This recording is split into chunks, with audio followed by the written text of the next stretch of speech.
জনগণকে মূল শক্তি ও অনুপ্রেরণার উৎস হিসেবে বর্ণনা করে তাদের থেকে বিচ্ছিন্ন না করতে এসএসএফ সদস্যদের প্রতি আহ্বান জানিয়েছেন প্রধানমন্ত্রী শেখ হাসিনা। বুধবার এই নিরাপত্তা সংস্থাটির ৩৮তম প্রতিষ্ঠাবার্ষিকীর বিশেষ দরবারে তিনি আরও বলেন, বহিঃশত্রুর আক্রমণ থেকে দেশকে সুরক্ষায় প্রস্তুত থাকতে হবে। রাষ্ট্রপ্রধান ও সরকার প্রধানের নিরাপত্তায় সদা নিয়োজিত স্পেশাল সিকিউরিটি ফোর্স এসএসএফ এছাড়াও রাষ্ট্রীয় অতি গুরুত্বপূর্ণ ব্যক্তিদের শারীরিক সুরক্ষা নিশ্চিত করেন সেনা, নৌ, বিমান, পুলিশ ও আনসার বাহিনীর চৌকস সদস্যদের নিয়ে গঠিত এই বিশেষ বাহিনী। এসএসএফের ৩৮তম প্রতিষ্ঠাবার্ষিকী উপলক্ষে বসে প্রধানমন্ত্রীর দরবার।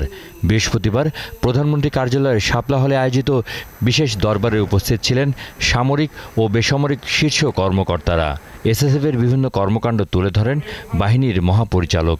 বস্তুত এসএসএফের সমস্ত কার্যক্রম ও দর্শনের ভিত্তি এই বাহিনীর প্রধান হিসাবে আপনার নেতৃত্বেরই দর্শন এবং আপনার জীবন থেকে উৎসারিত শিক্ষা আমরা সবসময় গ্রহণ করে থাকি। প্রধানমন্ত্রী বলেন, অত্যন্ত গুরুত্বপূর্ণ ও স্পর্শকাতর দায়িত্ব পালন করেন এসএসএফের প্রতিটি সদস্য। তাদের সততা ও নিষ্ঠার সঙ্গে দায়িত্ব পালনের আহ্বান জানান তিনি।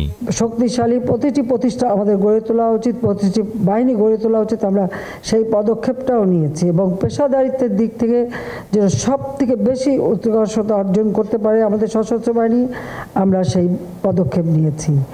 এসএসএফ সবসময় অত্যন্ত গুরুত্বপূর্ণ দায়িত্ব পালন করে থাকে।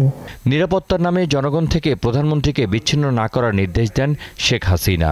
এসএসএফের প্রতিটি সদস্য তাদের কর্মদক্ষতা, সুনিপুণ পেশাদারিত্বের মাধ্যমে এই দায়িত্ব যথাযথভাবে পালন করেন। প্রত্যেকেই যারা আমাদের বাংলাদেশে এসেছেন, যাওয়ার সময় সবাই কিন্তু আমাদের এসএসএফের ভূয়সী প্রশংসা করে যান, যেটা আমাদের জন্য অত্যন্ত গর্বের এবং আমি সত্যি নিজেই খুব গর্ববোধ করি। প্রধানমন্ত্রী বলেন, বাংলাদেশ কাউকে আক্রমণ করবে না, তবে আক্রান্ত হলে বহিঃশত্রুর আক্রমণ থেকে দেশের স্বাধীনতা ও সার্বভৌমত্ব রক্ষায় প্রস্তুত থাকতে হবে।